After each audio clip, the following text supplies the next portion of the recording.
Hello and welcome to brick tip number 48. If you watched brick tip number 47, you saw that I designed this roof. And when I gave it a stress test, it succeeded to a point, but when I put all my weight behind it and pushed down on it, it just collapsed. So I spent the weekend doing what I said I was going to do in the design video and reinforcing this roof. So I'm going to do another stress test on it today. I had done a couple, but I'm pretty confident that this can hold a lot more weight than it could originally. So I am going to take the roof panels off so you can see how I reinforced it, and then we will get to that stress test. You can see I did a lot of work this weekend reinforcing the interior. Last time this section was completely hollow, so I added 2 new trusses. I added 3 internal beams here, the central beam and then 2 top supporting beams. It was more by luck than by design that these central beams would work. It was just a couple of plates and brackets and then a couple plates connecting them, and it all worked out, so I was really pleased with that.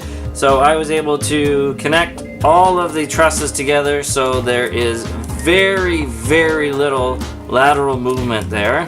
That by itself bulked the design up by quite a bit. Now, I did mention in the design video that the real problem was on the corners where these brackets were, that there wasn't anything supporting the back of the bracket. And I did say I would only probably go with 1 plate thickness behind it, and I did. And that held it in quite nicely. For the trusses, I also went with hinges to lock them in. So these trusses literally clip into place, and then you can add in your beams to lock everything together. On the sides of the roof, I added some more brackets in to stabilize the edge. I will be covering that in tomorrow's brick tip video because this is a little bit of a complicated design. Also note that the thickness of the frame has increased by quite a bit. 5 to 6 plates in spots. So that adds an incredible amount of strength to the structure. Obviously this is an over-engineered design. You probably won't need to go to these lengths. I just wanted to push the design to see how far I could take it. If you want to watch the design video, I'm going to break it all down so you can see exactly how I got these extra trusses in and these beams in. For now, we are going to get the roof panels back on and we're going to give it a small stress test, but then we are really going to push it to the limit. So I'm going to do the same test I did the other day, and you are going to see that it is not going to budge. So here we go. Put everything I have behind it, and we got nothing. So I have done a couple other stress tests already.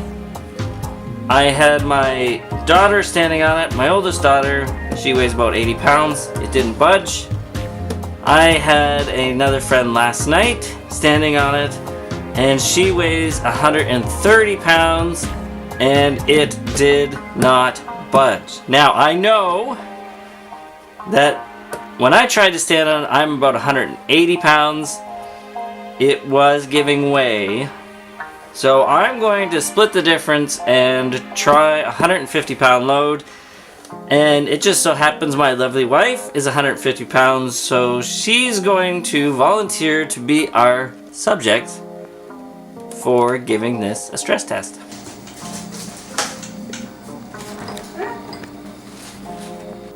Okay, so you saw my wife do it. I'm gonna give it a go.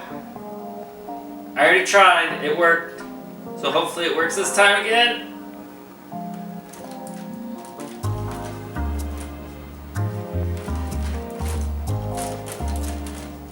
Okay, and letting go. And there's my full weight. 180 pounds. So if you absolutely have to hold 180 pounds on a Lego built roof, this is the way to do it. So we got our frame construction. It works way better than expected. I really did not expect to be able to stand on that. Oh, I'm very pleased. So if this has inspired you, please hit the like, subscribe, and share it around so others can enjoy it. Don't forget to join in on our conversations on Facebook and our other social feeds. And if you consider supporting us on Patreon, that would be very much appreciated. Thanks so much. Have a fantastic day. Keep dreaming of bricks. Bye-bye.